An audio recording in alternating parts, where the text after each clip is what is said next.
Welcome to this video about support vector machines. Note that this video is intended for beginners with only basic knowledge in math. In this video, I will only assume that you are familiar with the equation of a straight line, where this constant term represents that the line intercepts the y-axis at 1, and this number represents the slope of the line, which tells us that if x increases by 1 unit, y increases by 2. To really understand support vector machines, you need to understand this kind of math. At the end of this lecture, I hope that you get the main ideas behind this math. Once you know this, it will be a lot easier to read more advanced stuff about support vector machines. We will therefore see how to go from the simple equation of a straight line to this type of equation that is used in support vector machines, and then see how such an equation can be used for classification. Usually we express the equation of a straight line like this, which is called the slope-intercept form because the equation contains information about the slope and the intercept of the line. Since this line intercepts the y-axis at 1 and has a slope of 0.5, m is here equal to 0.5 and b is equal to 1. For example, the following horizontal line intercepts the y-axis at 3 and has a slope of 0. Since m is equal to 0, the equation is y equal to 3. However, what is the equation of the following vertical line? It turns out that this form of equation cannot be used to describe a vertical line, because the slope would then be infinitely large. Since vertical lines can be used to separate data points of two groups, the slope-intercept form to describe the line is not appropriate to use in support vector machines. This is one reason why you need to use the so-called general form of the equation for a straight line. If we move these two terms to the right-hand side and divide by b, we'll get the following equation, where this is the slope of the line and this is the intercept. We can see that the coefficient a affects the slope and the constant c affects the intercept, whereas the coefficient b affects both the intercept and the slope. Suppose that we have the following line with a slope of 0.5 and an intercept of 1. We'll now convert this equation to the general form. We therefore move all terms to the left-hand side like this. To be consistent with this form, we swap places of these two terms, so that we have the following equation that also describes the line. The coefficients are usually expressed as integers in this form. If you, for example, multiply all terms by 4, we'll get the following equation that also describes the same line, because if we solve this equation for y, we'll end up with the following equation. In the general form, one should set the coefficient a to be a positive number, which can be done by multiplying all terms with -1, so that we get the following equation that also describes the same line. By using this form of the equation, we can now describe this vertical line like this, because x is equal to 4 along this line. Remember that we can describe this line with these two different forms of equations, where from here on we'll focus on the second type of equation, because that is the form used in support vector machines. The coefficient a is equal to -2, and coefficient b is equal to 4, whereas c is equal to -4. Let's plug in these values in this equation. So we get the following equation. We see that the slope is 0.5 because if we increase 1 unit in x, y is increased by 0.5. and we see that the intercept is equal to 1. Linear support vector machines finds the optimal values of the coefficients a and b, so that the line separates the data points as good as possible. We therefore first need to understand what happens with the line if we change a, b, and c. For example, if we increase a from -2 to -1, the slope will be reduced from 0.5 to 0.25. And if we instead reduce a from -2 to -4, the slope will be increased to 1. Note that when we change a, the line is rotating around this point. If we decrease c from -4 to -8, the intercept will be increased to 2. And if we set c to 0, the intercept will be reduced to 0. If we instead increase b from 4 to 8, we see that the slope is reduced from 0.5 to 0.25, and that the intercept is reduced from 1 to 0.5. If we now reduce b from 4 to 2, we see that the slope has increased from 0.5 to 1, and that the intercept has increased from 1 to 2. Note how the line is rotating around this point. By changing the values of a and b, we can move around the line like this. Another nice feature about this form of the equation is that it can tell us which side of the line a data point is located on. If we plug in the x and y coordinates of this point in the equation, we see that it results in a value that is greater than 0, which in this case means that the data point is above the line. In comparison, this data point results in a negative value, which tells us that the data point is below the line.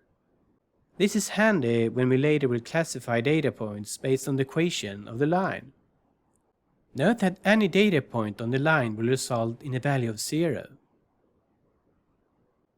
Let's see what happens if we add a 1 to the right-hand side of this equation. If we then solve for y, we see that the slope is the same, but the intercept has increased from 1 to 1.25, which results in the following line. Similarly, if we add -1 here, we will get this line that intercepts the y-axis at 0.75. If we would multiply the terms on the left-hand side of these three equations with a factor smaller than 1, the green lines would move away from the original line, which stays in the same position. And if we would multiply with a factor greater than 1, the green lines would move closer to the original line.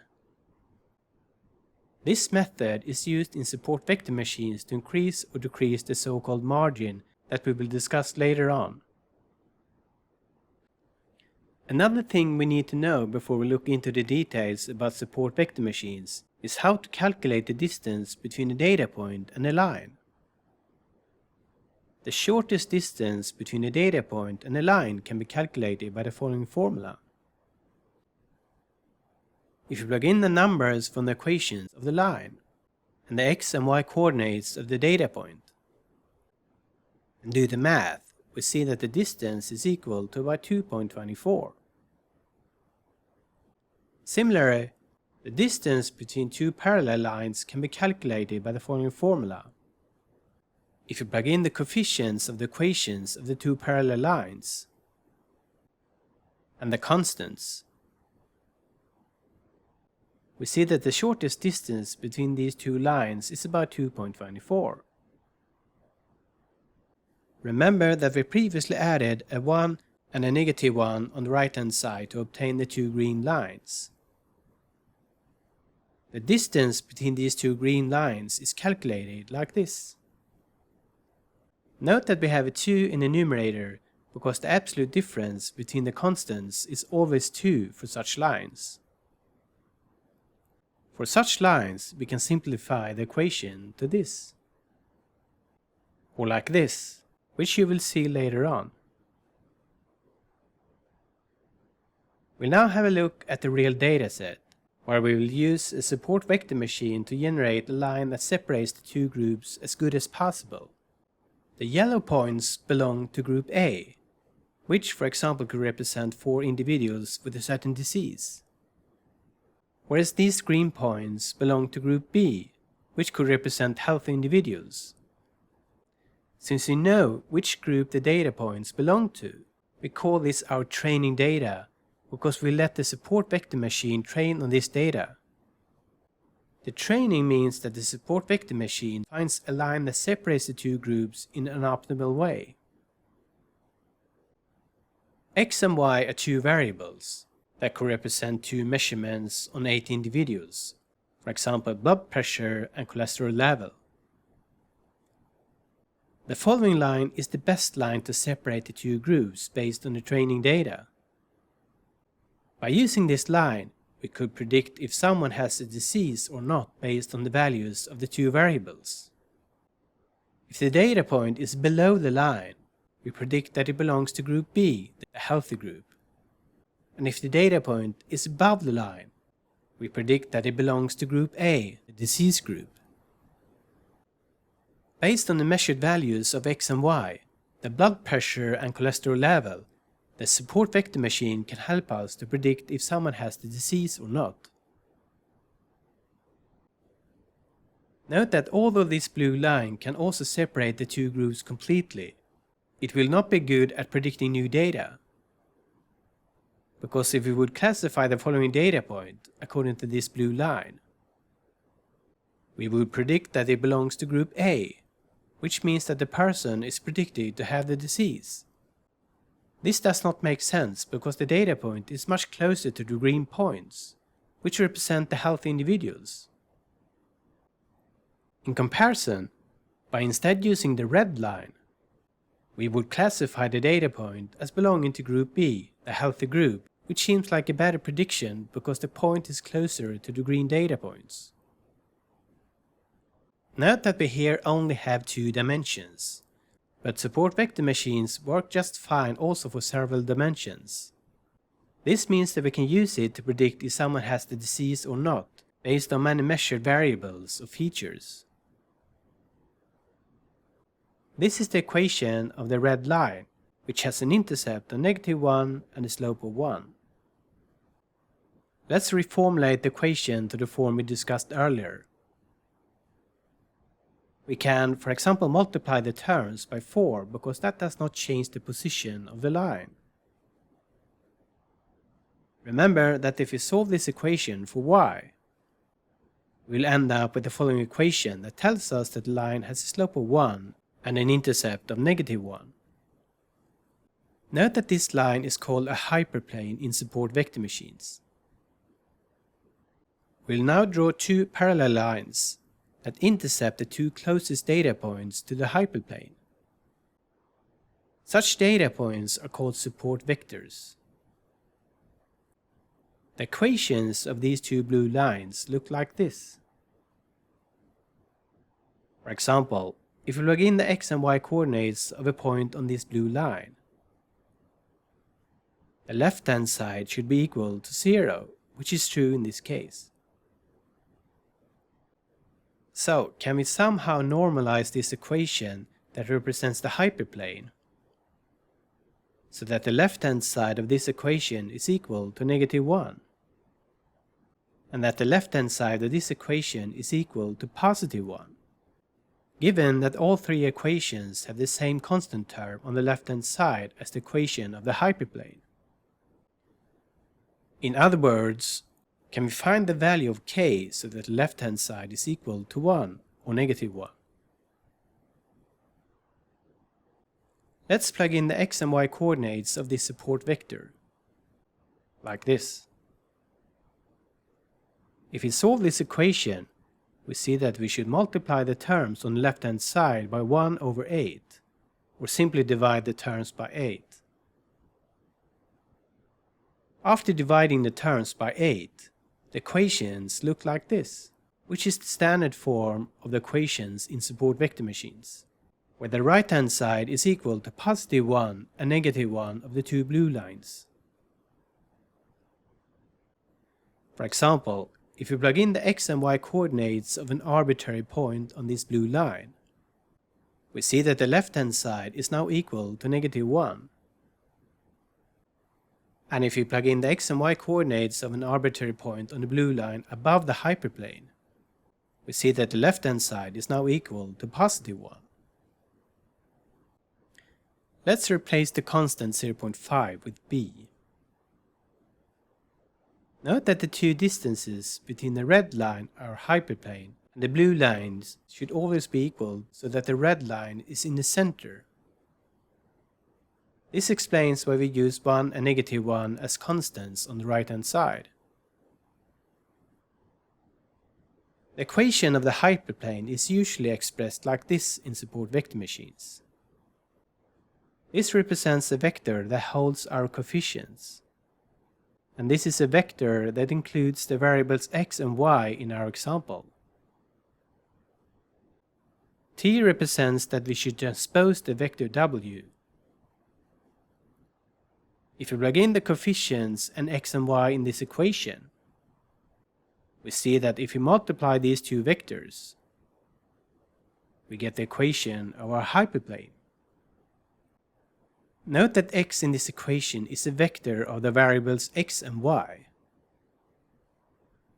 Usually one defines the two dimensions as x1 and x2 in support vector machines instead of x and y, but to keep things simple, I've here named the axes x and y.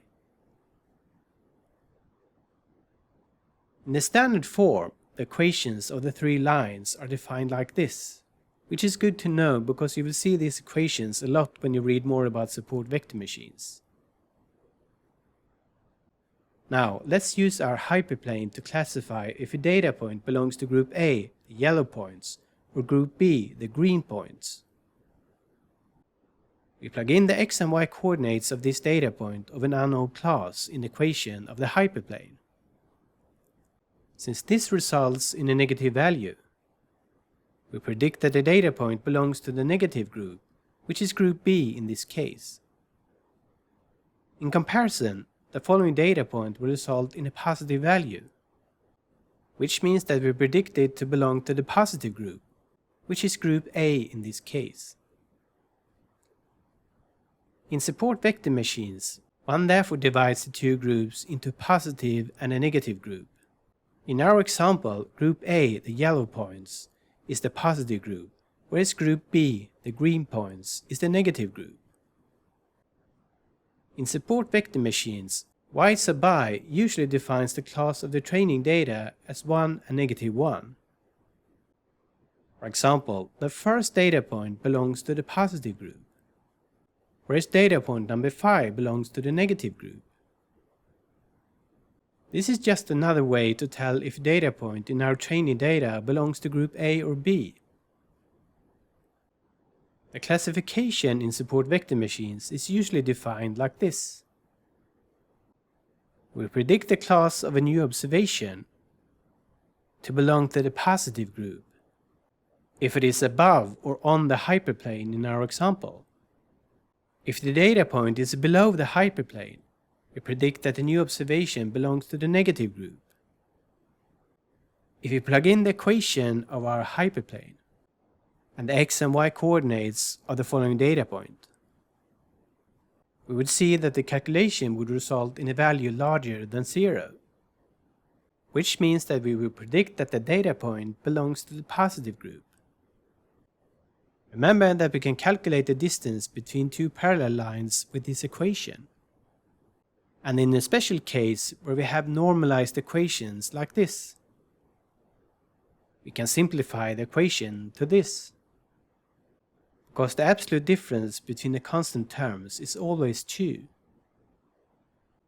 Remember that W is a vector of A and B in our example, which explains why the distance between the two blue lines is usually expressed like this.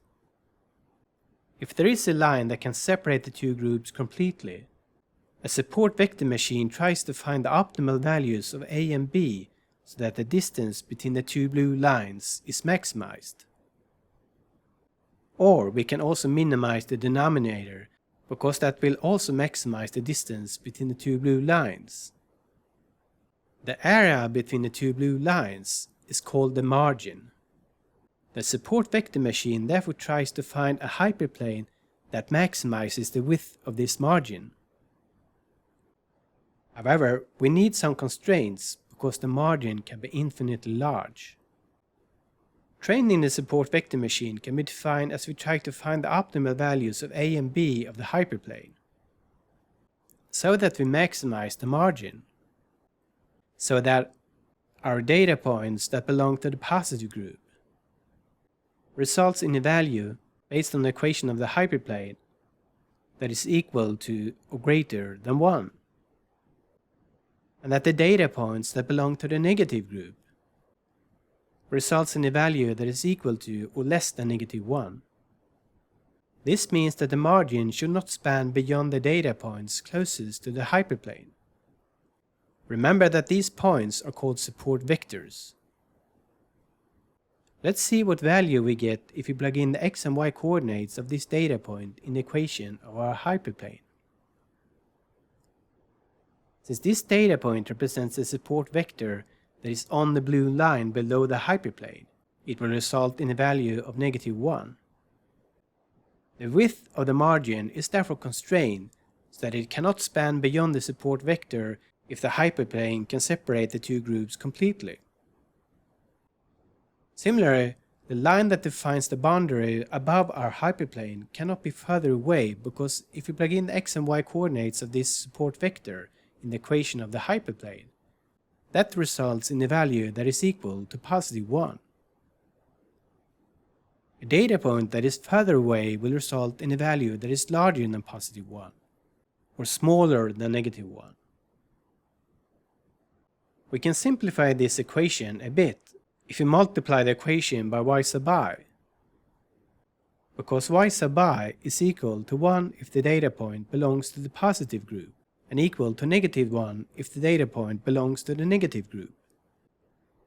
For example, this data point will now result in a positive value, because we now multiply by -1 since this data point belongs to the negative group. Note that this type of problem is applicable only when the data can be fully separated by the hyperplane. So what should we do if a yellow data point is down here, or here? We can either accept that the data point will be incorrectly classified, or change the hyperplane so that we correctly classify all data points, but with the cost of a much smaller margin. Remember that to maximize the margin, we need to minimize what's in the denominator. We can see this as we minimize only the denominator. For computational reasons, we usually express the term like this. And to allow for misclassifications, we can add this term, where epsilon is a distance measure of the data points from their corresponding blue line. This is called a slack variable in support vector machines. In this example, there is only one data point that is incorrectly classified because it is on the wrong side of the hyperplane. The distance between this data point and its corresponding blue line can be described by the following equation. Remember that the width of the margin can be calculated by the following formula, whereas half the width of the margin, which is the distance between one of the blue lines and the hyperplane, is calculated like this. This means that epsilon will be greater than 1 for data points that are on the wrong side of the hyperplane, whereas a data point within the margin but on the correct side of the hyperplane will have an epsilon value that is between 0 and 1. Epsilon is set to 0 for all data points that are correctly classified and that are outside the margin. Note that this point is now also considered as a support vector, because it will influence the orientation of the hyperplane, like this for a certain value of c. C is a tuning parameter that controls how much weight we should put on the data points that are incorrectly classified. If C is small, we'll get a large margin, where we put little weight on data points that are misclassified. This will result in a so-called soft margin support vector machine. In contrast, if C is large, which puts more weight to avoid misclassification, will result in a smaller margin. A large value of C will result in a support vector machine that is less tolerant to outliers that might cause overfitting. The value of C can be optimized by using, for example, cross-validation, where you pick the value of C that results in the best performance according to the cross-validation. Similar as before, optimizing the support vector machine is constrained by the following condition, where all correctly classified data points outside the margin should result in a value equal to or greater than 1 according to the hyperplane, whereas incorrectly classified data points and points within the margin may generate a value that is smaller than 1. We'll now have a quick look at how we can evaluate how good the support vector machine performs. Suppose that we have trained our support vector machine based on this training data. Note that you should use a lot more data points to train them all than shown in this simple example. Let's say that the support vector machine has optimized the coefficients to these values of our hyperplane according to the function we saw earlier. We now remove the training data and use a new dataset, a so-called test dataset, where we also know the class of each observation. This test dataset is similar to the training data, but which has not been used in training the support vector machine. We then place the test dataset in the plot to see if they are on the correct side of the line. We'll simply plug in their coordinates in the equation of the hyperplane to see if they result in positive or negative values. We see that we make 2 incorrect predictions because these 2 data points are on the wrong side of the hyperplane, and 6 correct predictions. The accuracy of our model is therefore 6/8, or 75%. Note that using a test dataset like this to evaluate the accuracy of the model is a general technique that is applied in most supervised machine learning methods. Finally, we'll just briefly discuss the so-called kernel trick, which can be used when a straight line is not useful to separate the data. For this type of data, a straight line does not make a good job in separating the data points into the correct classes. If we would, for example, square the coordinates of the data points, it would be possible to separate the 2 groups. This can be seen as we use a circle for decision boundary, which is called the kernel trick. Nonlinear functions that can help us to separate this kind of data are called kernels. This was the end of this video about support vector machines. I now hope that you have got some insights into the basic math so that you can further explore the world of support vector machines. Thanks for watching.